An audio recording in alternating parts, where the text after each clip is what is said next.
जाते हैं, उनका जो सर्विस करके वो कश्मीर में जीते। जो हमारा अभी ये 376 निकलने के बाद वो लोगों का ज़िंदगी में बदलाव आई, डेवलपमेंट है कश्मीर में, खुशहाल थे वो लोग, वहाँ से जी रहे थे। उस व्यवस्था को खंडन करने के लिए जो पाकिस्तान उग्रवादी है वो लोग जो काम करे, वो लोगों को अच्छा शिक्षा होना चाहिए। मोदी जी को हम रिक्वेस्ट कर रहे हैं, वो लोगों को शिक्षा होना चाहिए, उनके पीछे जो देश है उनको भी एक सबक सिखाना चाहिए। ये सब कर लेते हुए और जो है सो और जो फैमिलीज मर गए और जो कश्मीरी लोग जो इफेक्ट हो रहा, वो लोगों को भी, बच्चों को भी जो रोजगारी दिलाना है।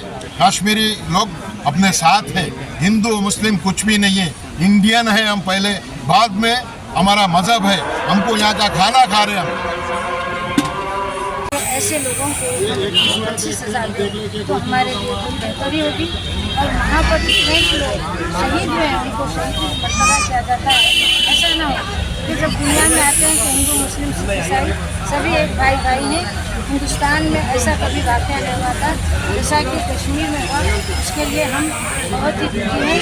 दोबारा ऐसा हाल हमारे अरविंद कुमार गौर साहब पुनर्पुरी मोहम्मद की सदारत में प्रोग्राम था, जिसमें हमारे हजरत साहब, मैं मोहम्मद अली तमाम पार्टी वर्कर्स थे कि हिंदुस्तान के तमाम हिंदू मुस्लिम को पैगाम देना है कि अल्लाह का प्रोग्राम हुआ जो मुसलमान भाई को मदद करे, हिंदू मुस्लिम में कोई फीलिंग न रखे, जो गोली खा के शहीद हो गए शायद नाम करे, हम सबके लिए इंसानियत का पैगाम है। और हमारे प्राइम मिनिस्टर ऑफ इंडिया से हमारी गुजारिश है कि पाकिस्तान में जंग करो या पाकिस्तान का खात्मा करो या आतंकवाद का खात्मा करो। ये हुकूमत की नाअहली है, ये होम मिनिस्टर अमित शाह की नाअहली है जो आतंकवाद के अंदर घुसे। इसके अलावा कुछ बोलना नहीं है। जय తెలుగుదేశం, जय చంద్రబాబు, जय हिंद। కొన్ని మతాల గురించి మనము మాట్లాడుకోకూడదు, మనమందరం కూడా బాగుండాలి। ఈరోజు ఇండియా 4th ప్లేస్లో ఫైనాన్షియల్గా, ఆర్థికంగా అమెరికా మరి చైనా తర్వాత మనమే ముందుకు పోతా ఉన్నాం।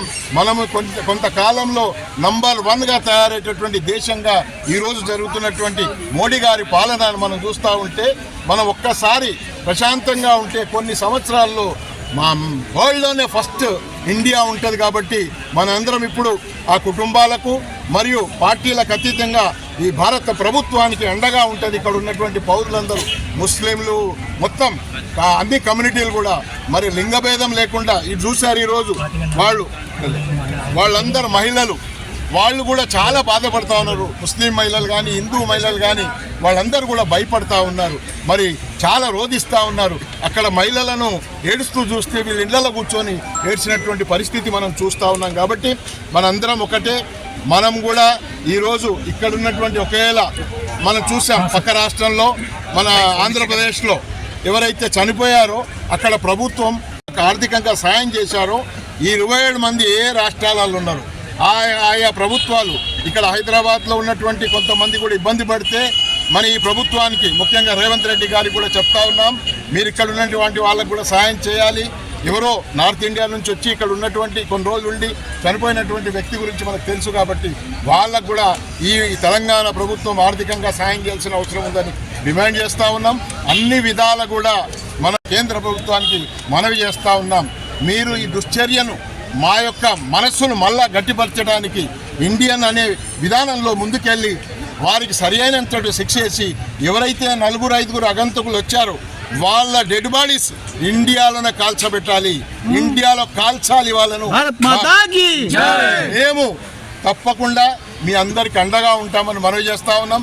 వీళ్ళే కాదు, ఈ అగంతకులకు వెనుకున్నటువంటి పాకిస్తానా లేకుంటే ఇంకో దేశమా, ఇంకోటి ఎవరు, ఏ పాకిస్తాన్లో టెర్రరిజం ఎవరైతే పోసే వాళ్ళను కూడా మీరు కంట్రోల్ చేయాల్సిన అవసరం ఉంది। మనం చూసాం అన్ని దేశాలు, మనము యుఎస్ఏ నుంచి, అమెరికా నుంచి, చైనా నుంచి, రష్యా నుంచి అన్ని దేశాలు కూడా ఈరోజు ఇండియాకు సపోర్ట్ చేస్తూ ఉన్నాయంటే మనం ధర్మబద్ధంగా ఉన్నాం కాబట్టి వాళ్ళు సపోర్ట్ చేస్తూ ఉన్నారు।